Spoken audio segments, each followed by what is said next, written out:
Voilà. Nicole, ça va aussi? Bon. Vous avez un plan. Je vous ai fait tirer le plan pour que vous soyez moins perdus dans l'ensemble. Sachez en tout cas, c'est important pour vous, que vous aurez le texte intégral. Mon texte sera disponible. L'avantage, c'est qu'il y a beaucoup de citations bibliques que je ne ferai pas directement, mais vous aurez des références entièrement sur le texte que je vous communiquerai. Quelques mots d'introduction. L'Ascension est une des plus grandes fêtes liturgiques de l'Église, des Églises.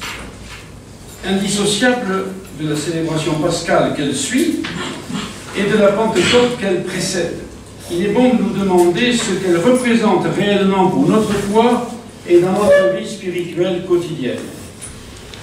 Alors après une réflexion sur la signification de la montagne dans la Bible, la montée dans la Bible, nous ferons l'analyse théologique du récit, en faisant apparaître sa triple dimension spirituelle, anthropologique et pastorale, en nous-mêmes et pour nos communautés chrétiennes.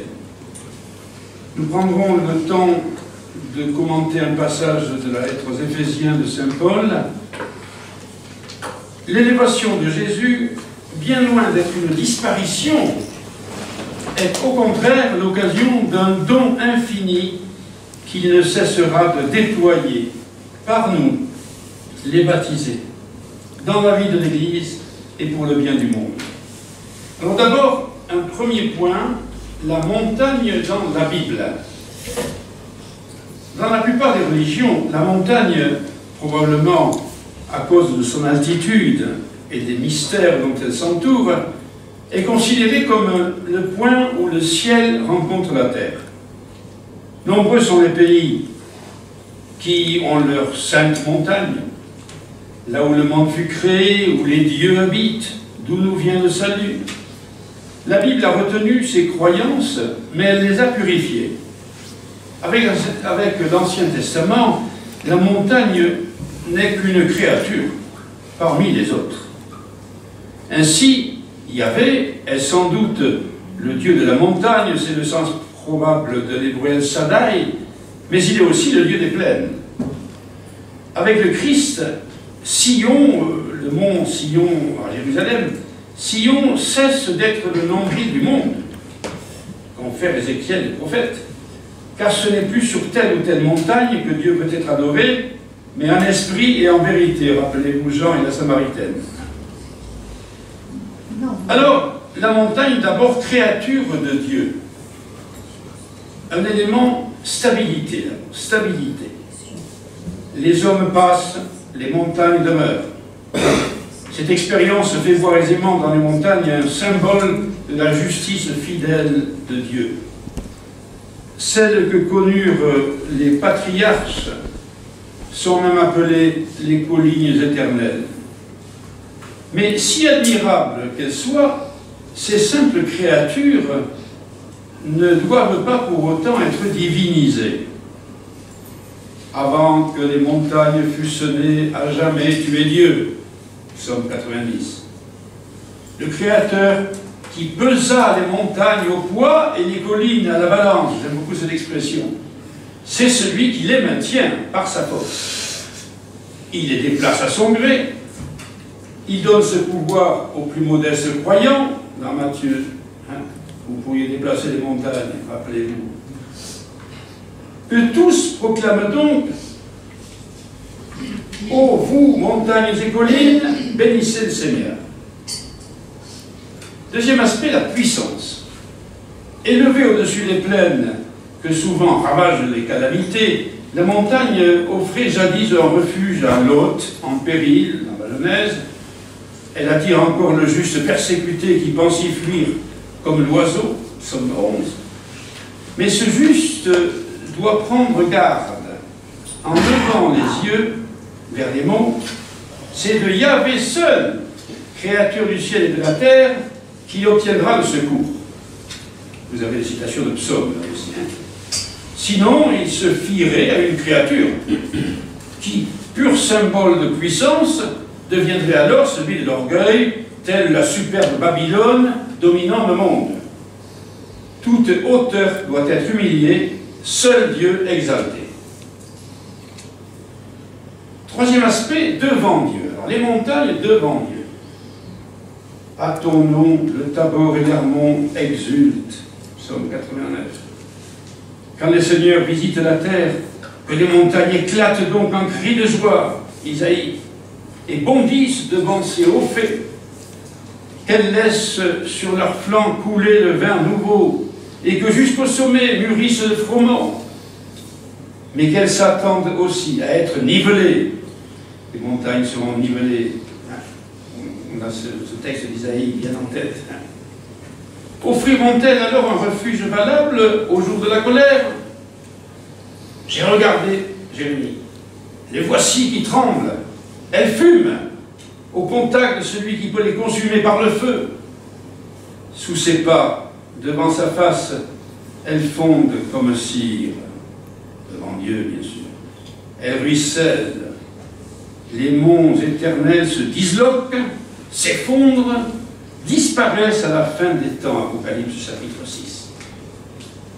Alors, après avoir identifié un peu ces montagnes, maintenant parlons un peu des monts privilégiés.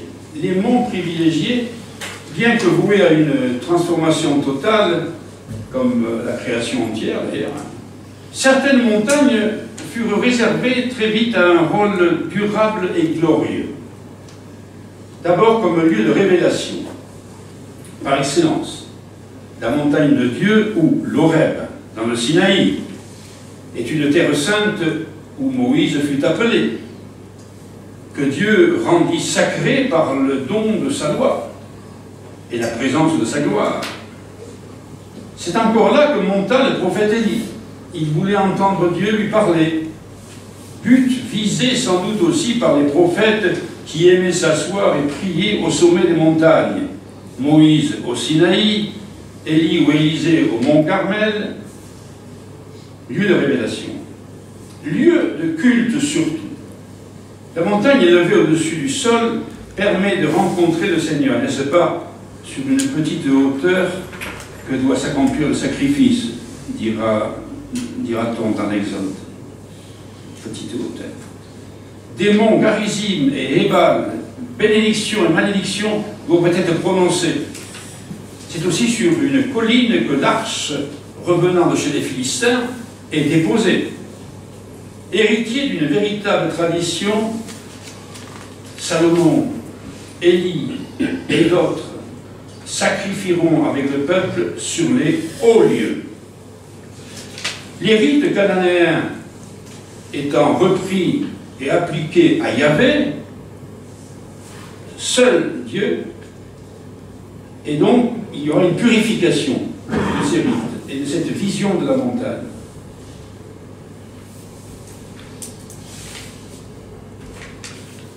Mais la dispersion des hauts lieux entraînait avec elle un péril d'idolâtrie. Aussi en vint-on à centraliser le culte à un lieu unique.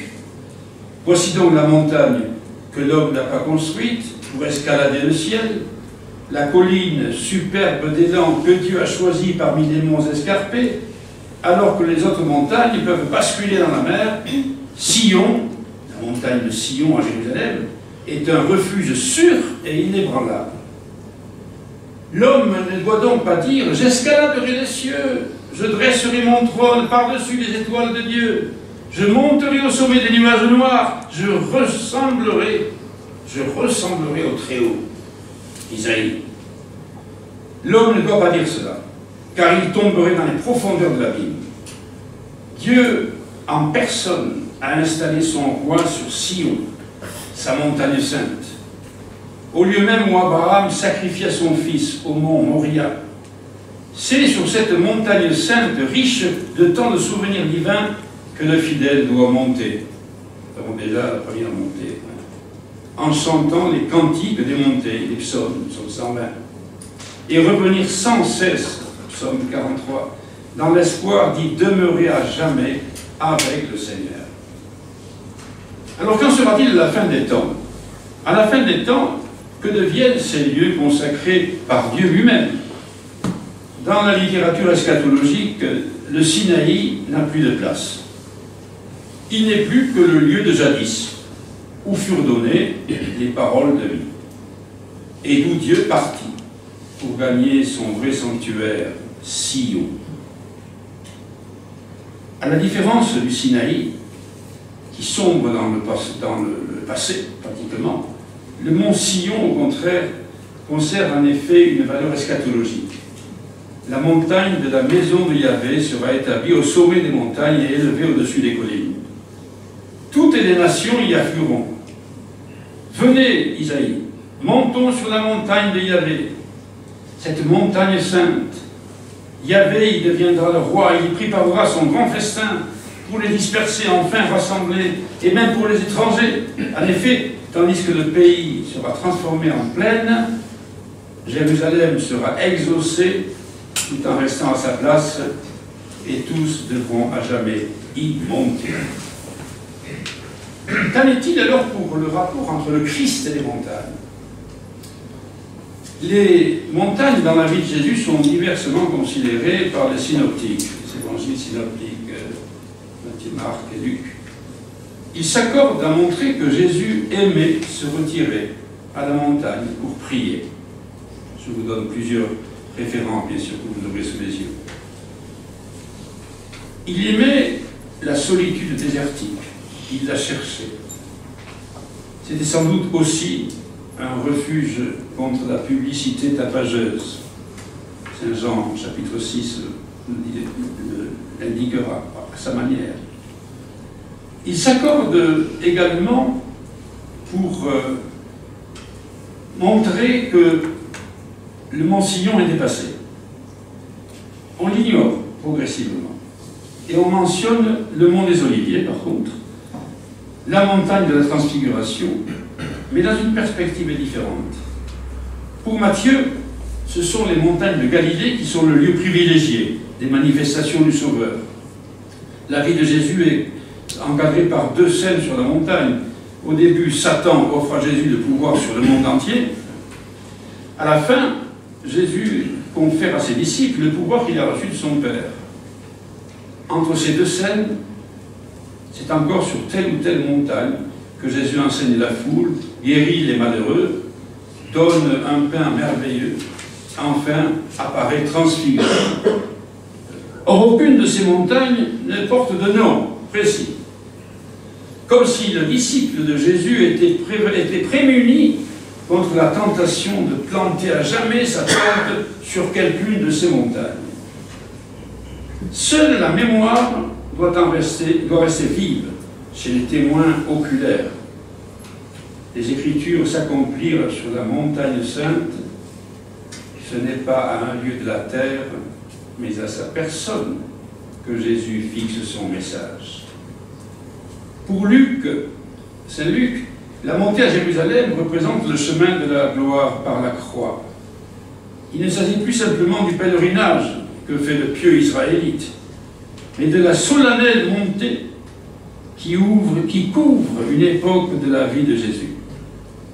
Ignorant les montagnes de Galilée en particulier, qui entendent lire les discours et virent les merveilles de Jésus, Luc concentre son attention sur le mont des Oliviers. Il ne signale pas que Jésus y donne son discours eschatologique, qui sera le discours de la finale de Saint Matthieu. Mais pour lui, c'est là qu'aboutit la montée à Jérusalem.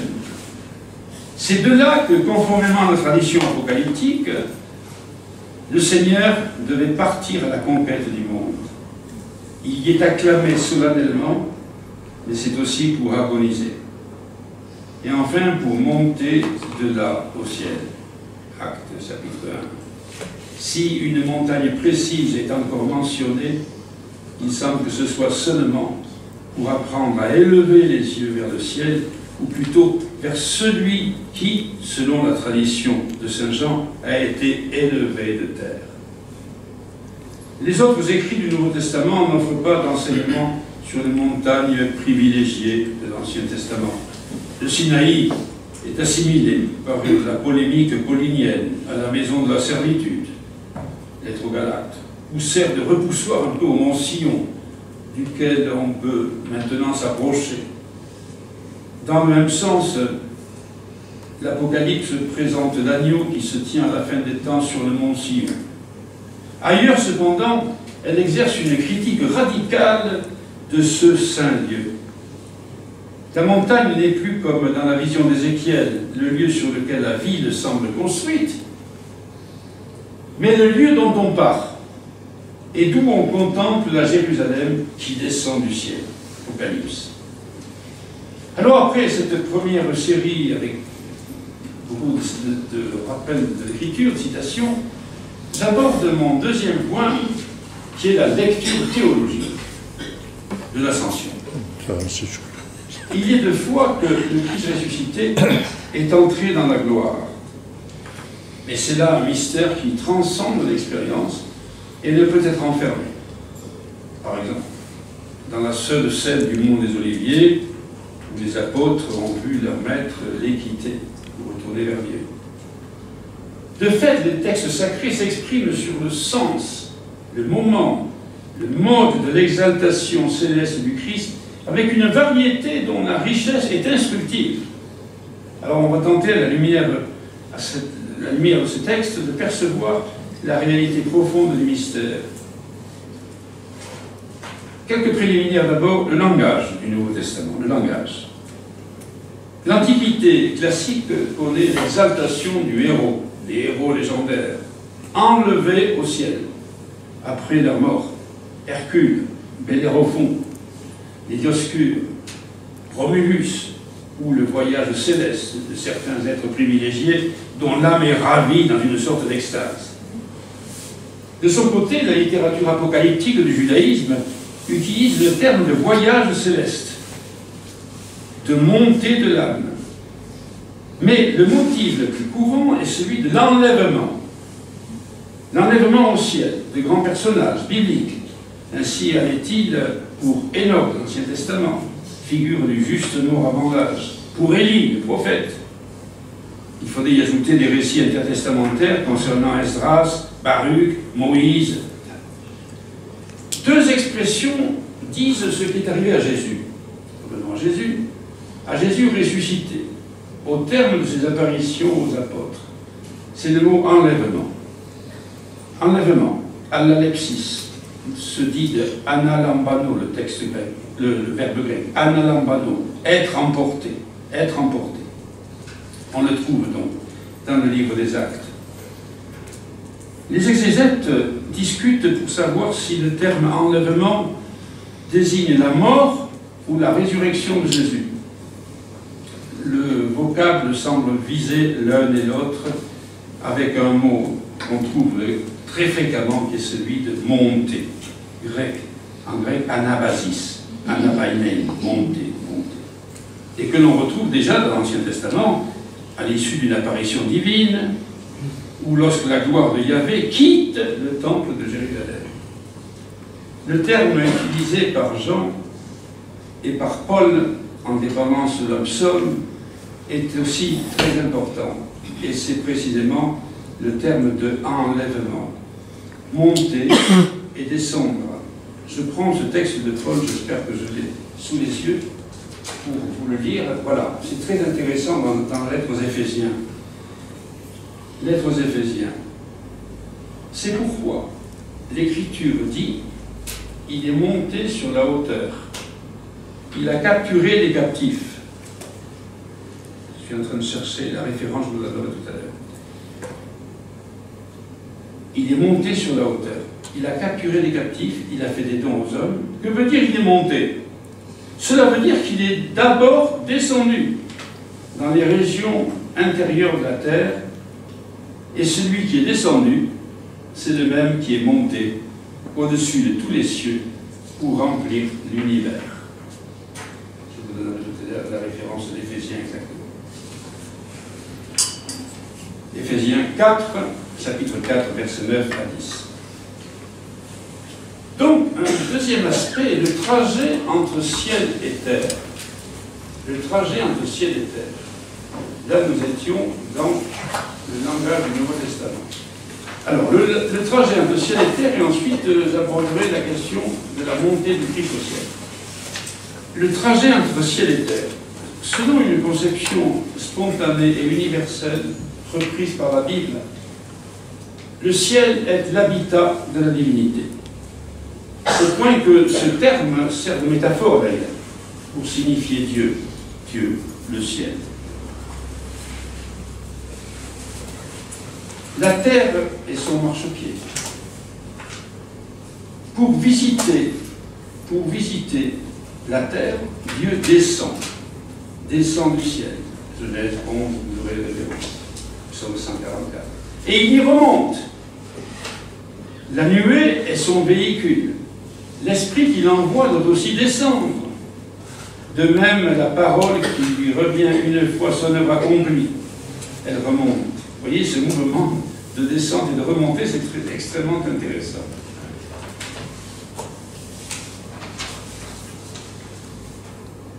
Les anges eux-mêmes, qui habitent le ciel avec Dieu, toutes nos références, descendent pour accomplir leur mission, les anges.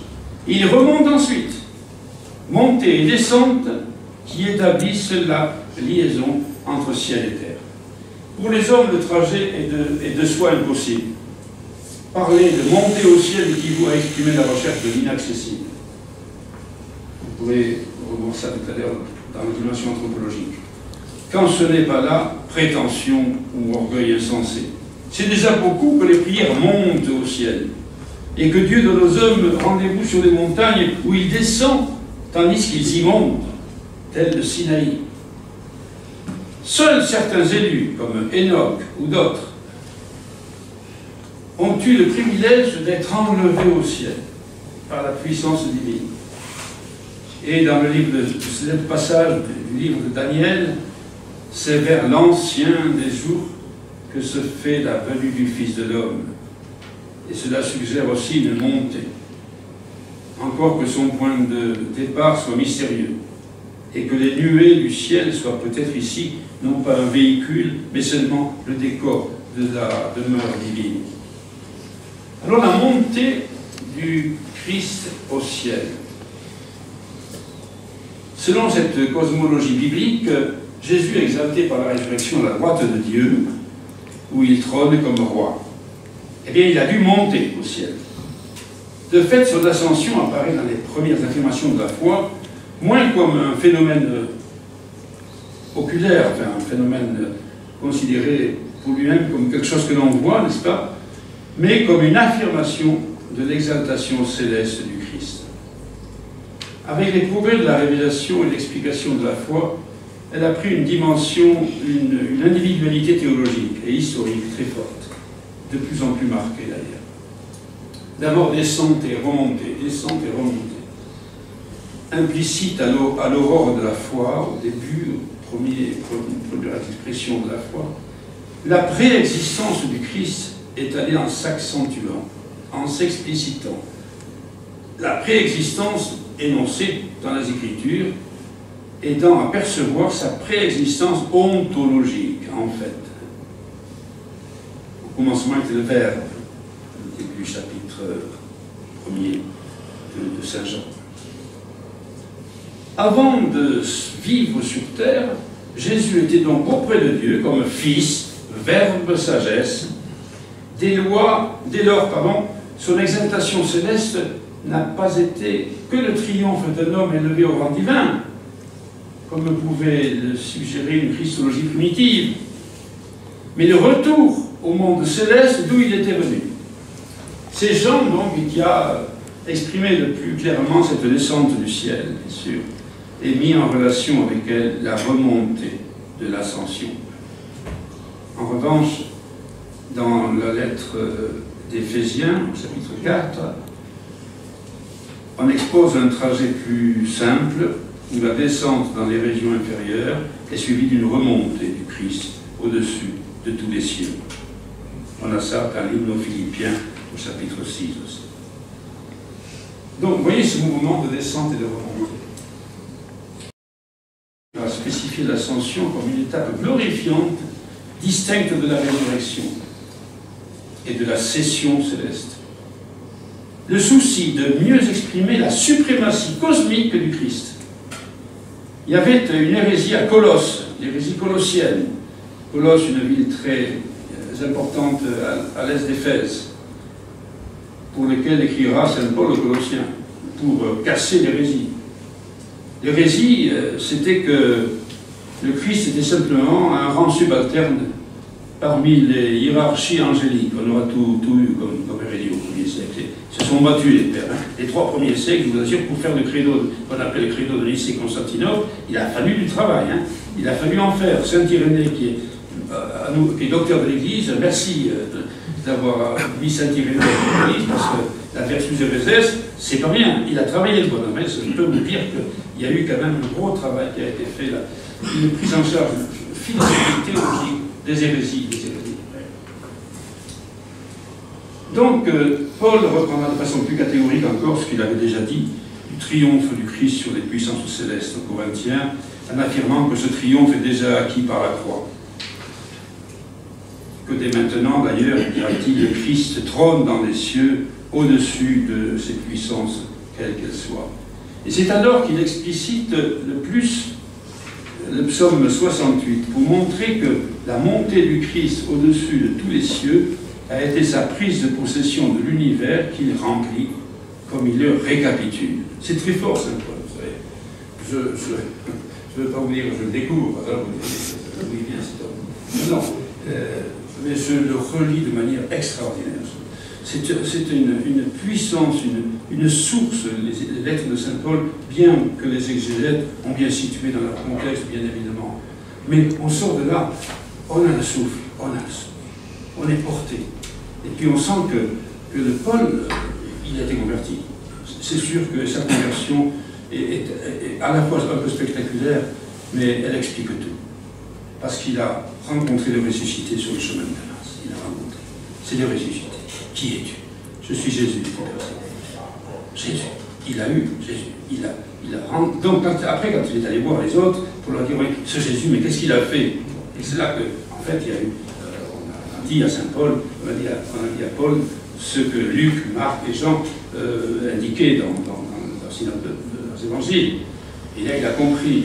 Mais il a tout de suite situé le Christ en perspective universelle. C'est le premier d'avoir fait ça. Théillard de Chardin, qui est mon maître, sur bien des plans, je le citerai dans un instant. Théillard a compris cela quand il citait Saint Paul. Il voyait en lui non pas un allié, mais quelqu'un qui, toute proportion gardée, avait la même vision cosmique, universelle du Christ. Le Christ en haut et pour tout l'univers. Pas pour la terre, hein. Oui, pour nous, bien sûr. Et oui, c'est notre Christ, la terre, la petite terre d'un univers extraordinaire qu'on découvre de plus en plus avec les astrophysiciens.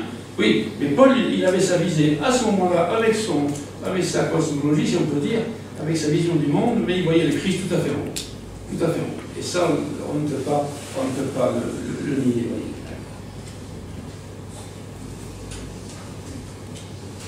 Le grand prêtre, le lettre aux Hébreux aussi, vous voyez, le lettre aux Hébreux, difficile parfois.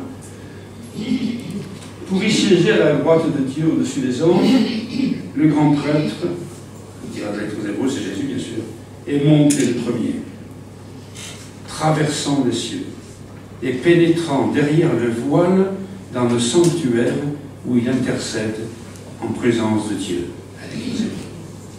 Alors ce moment de l'ascension, quel est ce moment de l'ascension?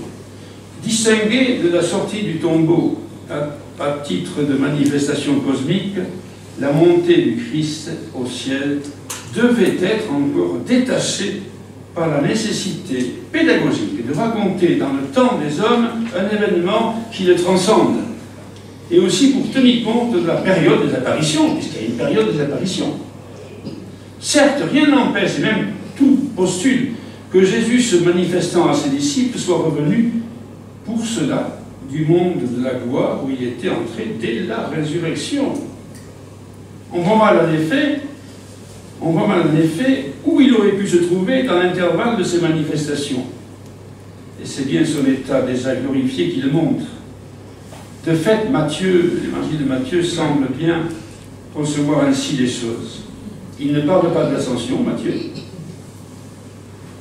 Mais il laisse entendre, par la déclaration de Jésus sur le pouvoir dont il dispose au ciel et sur la terre, c'est la finale de Matthieu, que la prise de possession du trône céleste est déjà faite lors de l'apparition sur la montagne de Galilée. Jean enseigne la même chose d'une autre façon. Si Jésus fait prévenir les disciples par Marie-Madeleine, prévenir qu'il monte vers le Père, c'est donc qu'il sera déjà monté et redescendu lorsqu'il leur apparaîtra de soi-même, de la résurrection, de soi-même. Ce délai de quelques heures entre résurrection, ascension est tout pédagogique et permet à Jésus d'inculquer à Marie-Madeleine, entre autres, qu'il entre dans un état nouveau où les contacts de jadis seront spiritualisés. Ne me touche pas, je ne suis pas encore monté vers le Père. Oh, c'est pas une question, ne me touche pas, il ne veut pas toucher les femmes. L'homme ne veut pas toucher la femme, Marie-Madeleine, la prostituée. C'est pas ça, du tout, du tout. Non li metangere, ne me touche pas parce que tu me vois, et c'est moi, et je t'aime, c'est moi Jésus. Mais je ne suis pas remonté. Et voilà, et là, il y a l'autre dimension extraordinaire, dans la délicatesse de Saint Jean, bien sûr. Le mode de l'ascension.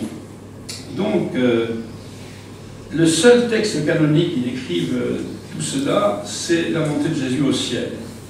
Et son extrême discrétion confirme qu'il ne prétend pas, le texte je pense, qu'il ne prétend pas décrire la première entrée du Christ dans la gloire. Ce tableau si sobre ne doit rien ni aux apothéoses des héros païens comme Romulus, Mitra, faisant intervenir la nuée stéréotypée des théophanies, certes, et une parole angélique qui explique la scène. Il renonce, ce texte, à fournir du mystère une description réaliste de ou douteux, telle qu'en inventeront certains évangiles apocryphes.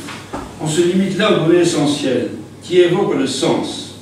L'intention du récit n'est pas de décrire un triomphe qui s'est produit, en fait, dès l'instant de la résurrection. L'intention du récit, c'est seulement d'enseigner qu'après une certaine période d'entretien familier avec ses disciples, le ressuscité a retiré du monde sa présence manifeste, pour ne la rendre qu'à la fin des temps. Alors cette ascension du Christ, est-ce qu'on peut dire qu'elle prélude la parousie? La parousie, c'est l'événement final, l'accomplissement, comme dirait saint Irénée, l'accomplissement total, n'est-ce pas? Celui acte, les anges qui disent, celui qui vous a été enlevé, voilà le mot. Ce même Jésus viendra comme cela, de la même manière dont vous l'avez vu partir vers le ciel. Outre qu'elle explique l'économie du récit de l'Ascension, cette parole angélique établit un lien profond entre la montée du Christ au ciel et son retour à la fin des temps. Et celui-ci se faisant attendre, on attend toujours, effectivement, le séjour du Christ au ciel,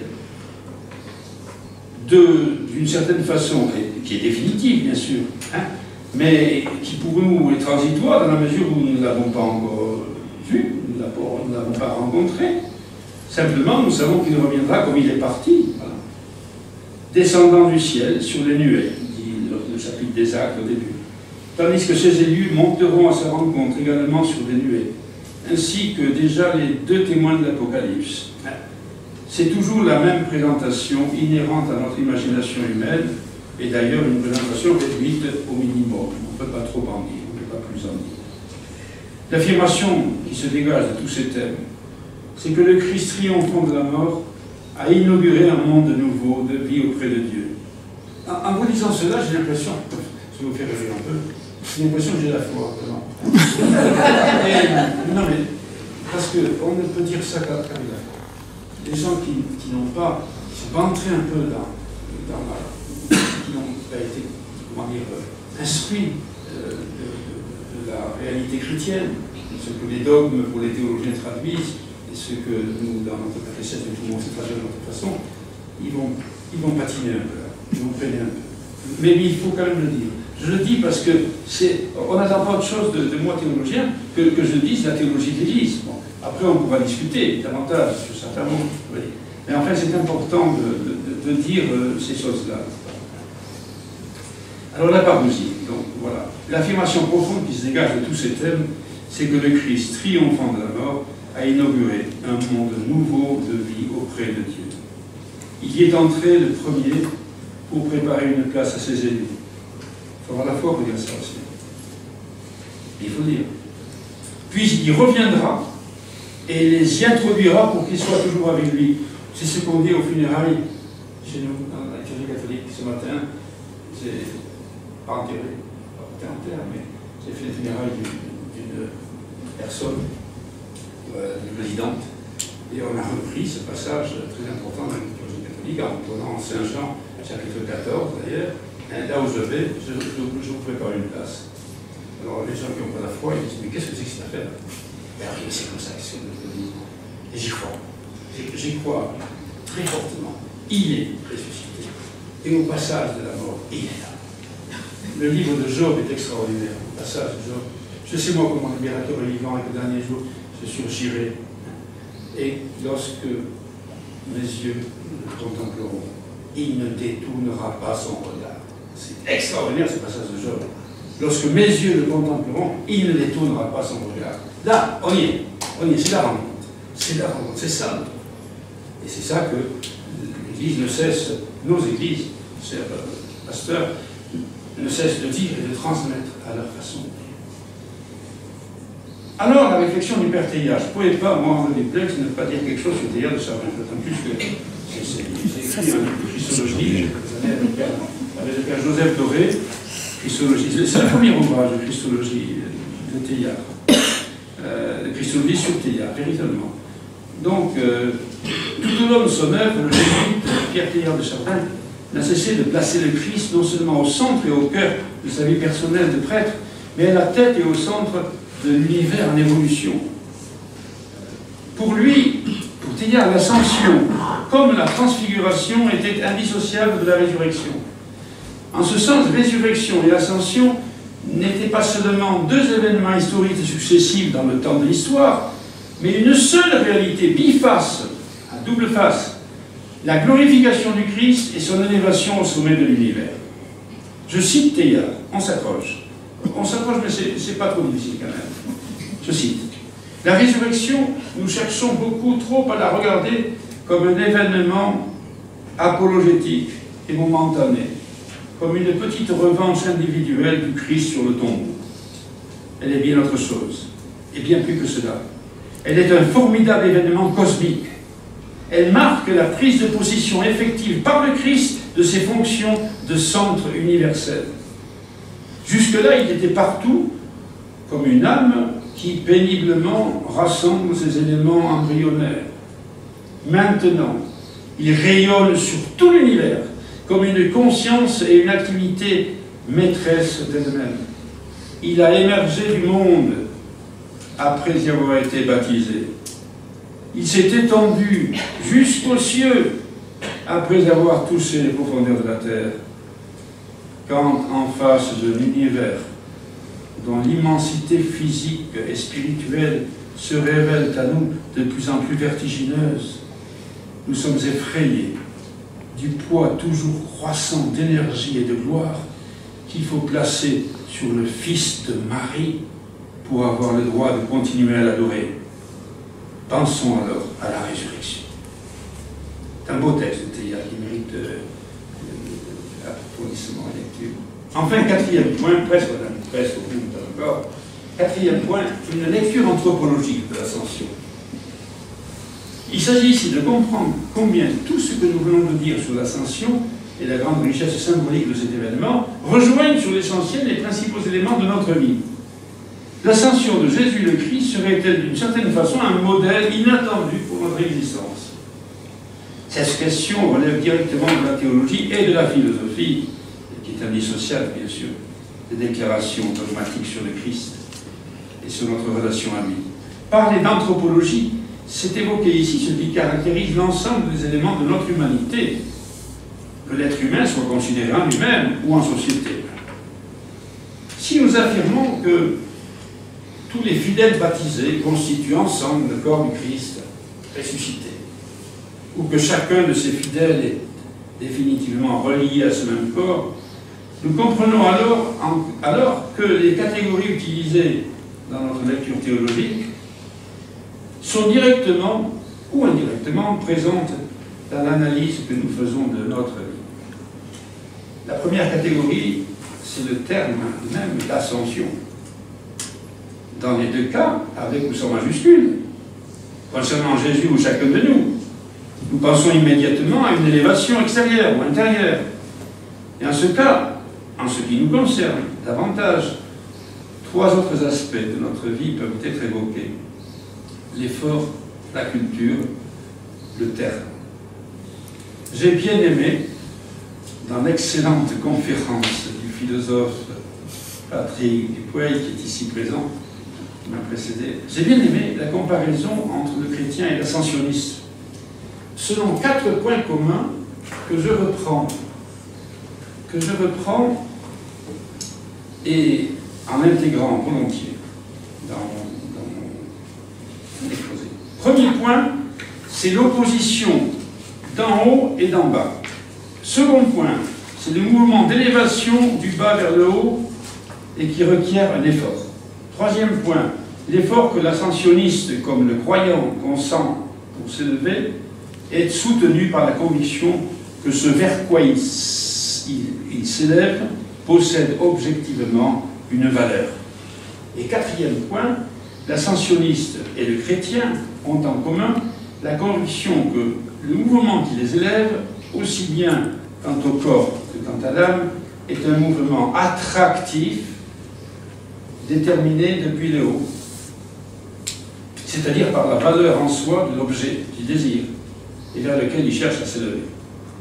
Alors je vais développer quant à moi, et en complétant autrement, ces 4 points autour des termes opposition, élévation ou s'élever, effort et attraction.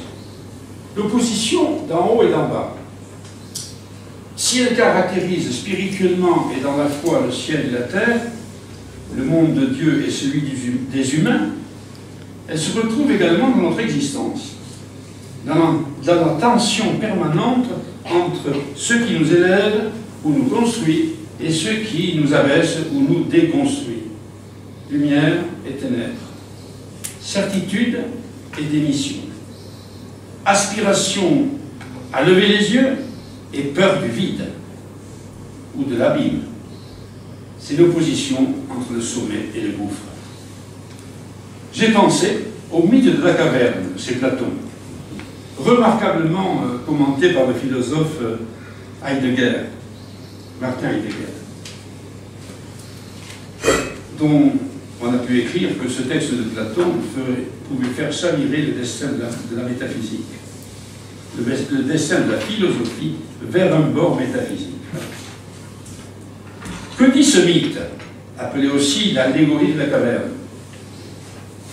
Il expose en termes imagés les conditions d'accession de l'homme à la connaissance du bien, au sens métaphysique du terme, le bien, le beau, le bien. Accession de la caverne, on voit des ombres à l'intérieur qui nous font penser qu'il y a quelque chose dehors. La réalité, c'est quoi? C'est ce qui est dehors, et on voit les ombres, on est dans la caverne. Il faut sortir, il faut sortir. C'est un peu la vie, ça aussi. Alors, pour Heidegger, accéder au monde supérieur est difficile. Et la montée de l'âme dans le monde intelligible nécessite, je cite, une ascension courageuse avec une progression plus lente. C'est une montée vers la vérité. Heidegger rappelle, j'utilise souvent cette comparaison, Heidegger rappelle que le mot vérité en grec se dit aletheia, aletheia en grec, ce qui signifie étymologiquement non voilé, dévoilé, hors du voile. Et si notre existence était une montée vers la vérité ou le dévoilement? Comment ne pas songer aux paroles de Jésus? Je suis la vérité et la vie. Ce chemin montant, cette ascension vers la vérité, suppose un effort d'autant plus assumé que le terme nous est connu, qu'il soit la réalisation d'ambitions humaines ou pour le croyant la participation à la vie divine. Vous connaissez ce passage de Saint Paul aux Corinthiens. Vous savez bien que dans le stade, tous les coureurs participent à la course, mais un seul reçoit le prix. Alors vous courez de manière à l'emporter. C'est important. Saint Paul, aux Jeux Olympiques, il faut citer Saint Paul. Toute ascension à vue humaine, toute montée ou élévation se traduit souvent par des expressions comme surmonter, se dépasser, se surpasser, avec une aspiration à lever les yeux. Je pense à ces paroles de Jésus à la Samaritaine. Levez les yeux et regardez. Les champs sont blancs pour la moisson. Dans bien des circonstances difficiles ou éprouvantes de notre vie. Et nous avons connu cela entre l'épidémie du Covid, et puis on voit ça avec les tragédies de l'Ukraine. Nous sommes invités à différents niveaux de réseau ou de relations à tenir bon, en regardant devant, ou en sachant changer de voie, comme l'écrit Edgar Morin. Cela veut dire garder le cap, mais en prenant une hauteur nécessaire et sans jamais perdre l'espoir de rejoindre le but fixé. Le père Teilhard de Chardin disait aussi vers la fin de sa vie, « J'ai toujours vécu en haut et en avant. J'ai toujours vécu en haut et en avant. » Il n'a cessé de penser sa vie comme une longue ascension vers la vérité définitive du Christ ressuscité, le Christ oméga, la source universelle permanente de croissance vers l'accomplissement. La croissance vers l'accomplissement de l'univers. Ce n'est pas l'accomplissement de moi ou de la Terre, ou du système solaire, c'est l'univers tout entier. Hein? Avec ces millions, sinon milliards de galaxies, j'en ai parlé il y a peu de temps au téléphone, parce que je le connaissais depuis Paris, avec Michel, c'est pas possible, astrophysicien, astrophysicien. Voilà, ça va me revenir tout à l'heure. Et on parlait précisément de ces dimensions, de cet éclatement de l'univers constamment. Il y avait l'univers en expansion permanente à partir de ce fameux Big Bang sur lequel la plupart des astrophysiciens sont d'accord maintenant. Et donc, le nom me reviendra tout à l'heure, mais ça, ce sont quelques petits effets accidentels. J'arrive au terme quand même, sans trop de problème. La traversée, je voudrais parler de la traversée. Nous sommes en traversée. Voilà une autre image que je n'ai pas citée parmi les images tout à l'heure, mais que j'ajouterai volontiers. Une autre image, applicable chez nous à l'ascension, et je pense bien sûr à toutes les traversées plus ou moins mouvementées, que seul le fait de ne pas perdre de vue le terme nous permet de faire jusqu'au bout, nous permet de poursuivre l'effort engagé, garder confiance. Dans le récit de la tempête apaisée, c'est Jésus qui se dresse face à l'eau qui risque d'engloutir. Alors que l'eau est symbole de vie, on nous compte. L'eau qui régénère et qui purifie. Et l'intervention du Christ, tout en reprochant à ses disciples leur manque de foi, comme lorsqu'il marchera sur les eaux d'ailleurs, permettra d'atteindre l'autre rive. Et là encore, nous avons l'opposition entre l'eau qui engloutit et le Christ dressé. L'eau d'en bas et le Christ d'en haut. L'opposition, la complémentarité, car il n'y a pas toujours opposition entre le haut et le bas, apparaît dans les psaumes. Le psaume 135, tout ce que l'Éternel veut, il le fait dans le ciel et sur la terre, dans les mers et dans tous les abîmes. Le psaume 95, il tient en lui les profondeurs de la terre et les sommets des montagnes. Même tout simplement dans la prière de notre Père, le Père est aux cieux. Que sa volonté soit faite sur la terre, comme dans les cieux.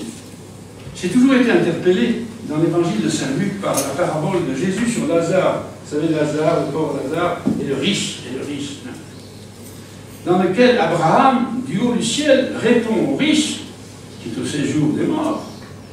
Ah, un grand abîme a été établi entre vous et nous, pour que ceux qui voudraient passer vers vous ne le puissent pas, et que de là-bas, non plus, on ne traverse pas vers nous. Bonne interrogation pour moi. Hein. Y aurait-il des abîmes infranchissables, empêchant définitivement toute communication quant aux relations entre le haut et le bas, je n'y crois pas. Je n'y crois pas. Je crois que tout est franchissable. Il ne s'agit bien sûr là que d'une parabole, mais nous savons que Jésus utilisait pédagogiquement ce type d'enseignement pour conduire ses auditeurs à réfléchir sur leur propre conduite.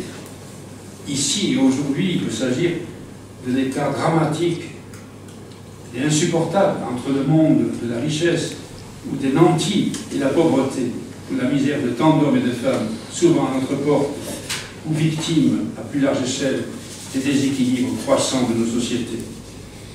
Seul l'amour, la solidarité, la générosité, le respect de la dignité humaine peuvent ici contribuer à combler l'écart entre le haut et le bas, évitant la menace d'une séparation définitive et douloureuse entre le haut et le bas. Voilà ce que j'appelais la lecture anthropologique de l'ascension. Mais il y a une lecture spirituelle aussi. Quatrième point, la lecture spirituelle et pastorale. Parlons d'abord des origines de la fête liturgique. La célébration de l'Ascension semble s'être développée tardivement. La première mention connue d'une célébration 40 jours après Pâques date de 370.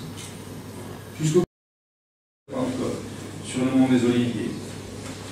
Au 5e siècle, l'évêque de Constantinople, Jean Chrysostome, en Orient, et celui d'Hippone, Augustin, en Occident, en parlent déjà comme d'une fête universelle. Le concile d'Agde, en 506, en souligne la solennité. Dans la liturgie catholique, d'ailleurs, on éteint ce jour-là le cierge pascal, qui symbolise la présence sensible du ressuscité, afin de rappeler aux chrétiens que cette présence doit lui devenir intérieure par le don de l'Esprit Saint.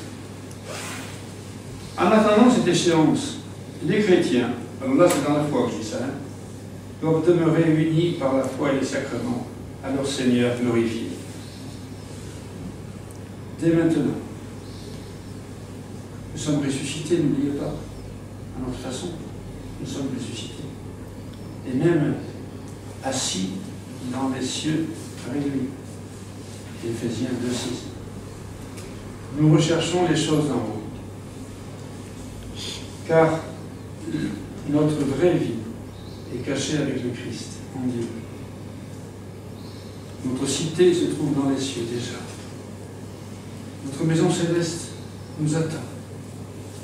Nous aspirons à revêtir le Christ glorieux lui-même, l'être spirituel qui donne la vie, l'être corinthien. C'est cela, oui, je sais bien, on est pas, je sais bien. Nous sommes fragiles. Sortir, on peut peut-être attraper le virus. Et puis, c'est l'horreur en Ukraine. Et cependant, nous croyons que nous sommes déjà de l'autre côté. Et d'autant plus de l'autre côté que nous sommes ici-bas. Plus on monte, plus on descend. On descend. On descend vers la terre. Pas plus bas, vers la terre. C'est là la spiritualité de l'ascension, qui est à la base de l'espérance, qui fait vivre dès maintenant le chrétien dans la réalité du monde nouveau, où règne le Christ. Il n'est pas pour autant arraché au monde ancien, on n'est pas arraché au monde ancien. Non, il vit le monde ancien, mais heureusement il nous tient un peu trop. Bon, mais rien en est. Mais au contraire, notre mission est de vivre d'une façon nouvelle, qui soulève le monde vers la transformation de gloire à laquelle Dieu l'appelle. C'est ça, notre cher François, notre pape. C'est ça, nos chers responsables des églises. Le patriarche de Constantinople ou d'autres, et le patriarche de Moscou aussi, il faut que je réfléchisse cet homme quand même, le patriarche de Moscou. Bon, parce qu'il est avec Poutine. On ne sera pas, on ne va pas, on ne laisse pas les mains avec Poutine, je vous emmène, je vous assure. Et je ne suis pas le seul. Mais si vous voulez, et nous, le message des patriarches, parce qu'ils ont rencontré Poutine est un croyant, paraît-il. C'est vrai. Et il pratique, et il est allé bon. Alors, j'espère qu'il s'interroge au fond de lui-même, mais quel est le discours politique du patriarche de Moscou? Que je connais, je l'ai rencontré il y a 8 ans, avant qu'il soit patriarche de Moscou, c'est un théologien connu. Il était passage à Paris. Mais ils sont porteurs de ce que je dis là. Ils sont porteurs de ce que je dis. Comment faire comprendre à ces hommes-là qui sont complètement détraqués et qui arrivent à être des bouchers, comme on dit aux États-Unis ou ailleurs, comment leur faire comprendre qu'ils doivent sauver les hommes, l'humanité autrement, pas en les écrasant, pas en les humiliant. C'est ça le message du patriarche, c'est ça notre message à nous, œcuméniquement parlant. Ça, c'est très important. C'est la spiritualité de l'ascension. Nous sommes appelés à monter, non pas à écraser les gens sous les bombes, mais à monter. Et si, en les écrasant, on les fait monter, je préférerais qu'on ne les écrase pas et qu'on les laisse là où ils sont, et qu'on leur apprenne à monter autrement. Bon, ça c'est très important. Je vous cite un texte d'Origène, père de l'Église du IIIe siècle. Voilà ce que dit Origène, et on arrivera à la fin. Tous ceux qui voient ne sont pas également illuminés par le Christ, mais chacun est selon sa mesure dans laquelle il peut recevoir la force de la lumière. De même, les yeux de notre corps ne sont pas également illuminés par le soleil. Plus on monte en des lieux élevés, plus on contemple de haut le lever. Plus on en perçoit aussi la splendeur et la chaleur, de même notre esprit lorsqu'il monte, lorsqu'il s'élève pour s'approcher du Christ et pour s'offrir de plus près à la splendeur de sa lumière, est plus magnifiquement, plus pleinement irradié de sa lumière, comme il dit de lui-même par le prophète, « Approchez de moi, et j'approcherai de vous, dit le Seigneur. » Et ailleurs, « Je suis un Dieu qui approche, et non un Dieu éloigné. » Pourtant, nous n'allons pas tous à lui de la même manière. C'est lui qui continue par les et chacun selon sa propre force.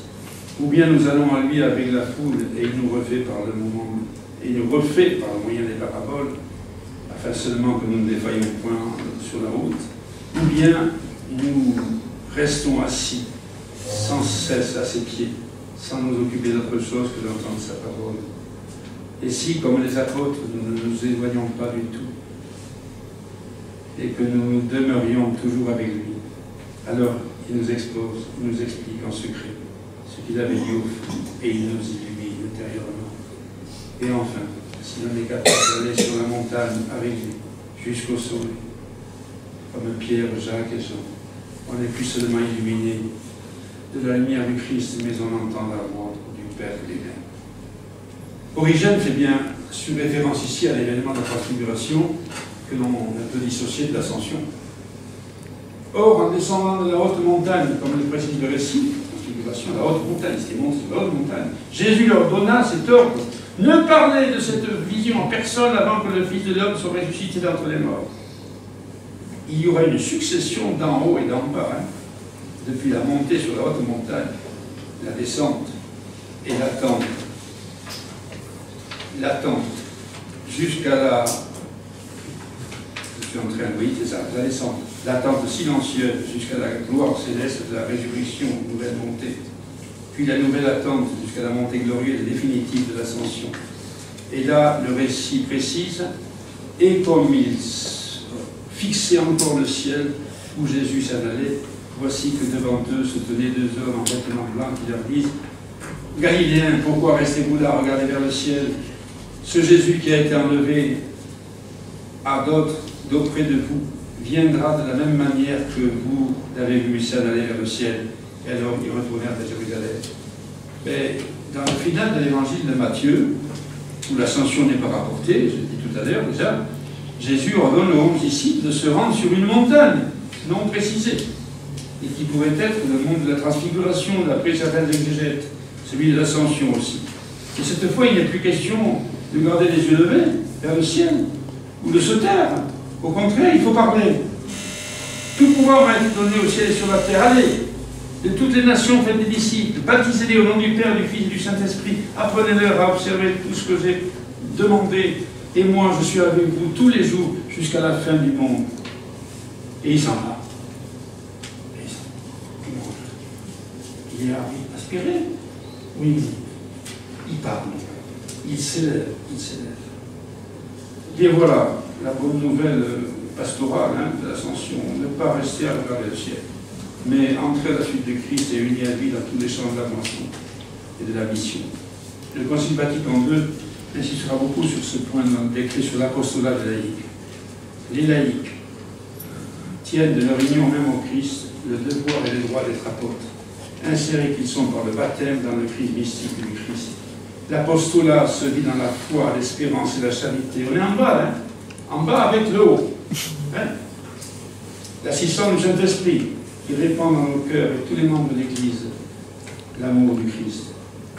Seigneur, le Seigneur est là. Il presse tous les chrétiens à travailler à la gloire de Dieu par la venue de son règne et à la communication de la vie éternelle.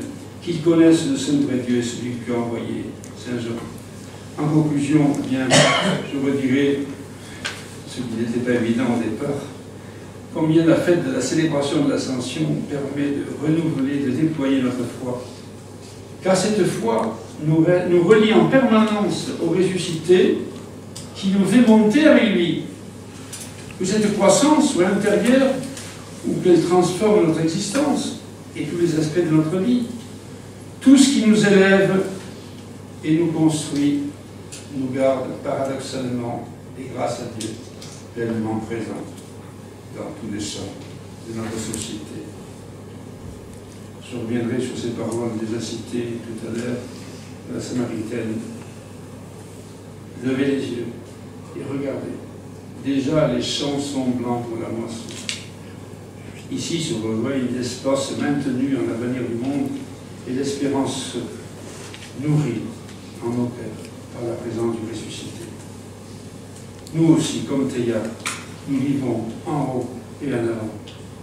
L'Évangile, qui est la boussole et l'eau vive des croyants et des baptisés, est un puissant ferment de bonheur, de progrès, de confiance, de responsabilité. Le christianisme est d'abord une religion de l'amour, un gigantesque acte de foi en Dieu, en l'humanité et dans le monde présent et à venir. Nous ne sommes pas des empêcheurs de vivre ou d'aimer. Nous ne sommes pas des nostalgiques ou des compassés. Que de procès d'intention nous ont été faits, dénotant bien souvent une ignorance aveugle de la réalité chrétienne et des grands mouvements de l'histoire. Levez les yeux et regardez. Tout est à vivre, à poursuivre, à créer. Tout est à tout moment à enfanter. Nous nous battrons de toutes nos forces contre l'adversité, les fatalités, les vents contraires. L'encre est jetée, mais nous nourrissons la voile en permanence. J'ai utilisé cette image que je trouve très belle, ce sera le titre de mon prochain livre. L'encre et la voile. Un jour, à la fin de la conférence, j'utilisais cette image, et puis à la fin, parmi les questions, quelqu'un qui dit à la main, qui dit « Père, je veux dire, votre image est très belle, mais moi je suis le spécialiste de la voile, j'en fais régulièrement. Mais si jamais par hasard je jette là, c'est un grand coup devant, après que je la voile, tout va tourner en rond. Surtout garder l'image. Expliquer le paradoxe, mais garder l'image. Voilà. Allez, tout ce qui nous élève et nous construit nous garde paradoxalement et grâce à Dieu pleinement présents dans tous les champs de notre société. Les champs sont aujourd'hui sociaux, éthiques, politiques, spirituels, scientifiques, artistiques. Ils ont le visage de toutes les races, de tous les peuples, de toutes les conditions humaines. Moissonnés ou détruits, ces champs, ils blanchissent et ils flambent. Et nous sommes dedans. Levez les yeux et regardez. Exorcisez la peur. Le Christ est là qui nous appelle et qui proclame la parole de vie. Christ, hier, aujourd'hui, demain, pour tous et pour toujours. Telle est la théologie de l'Ascension.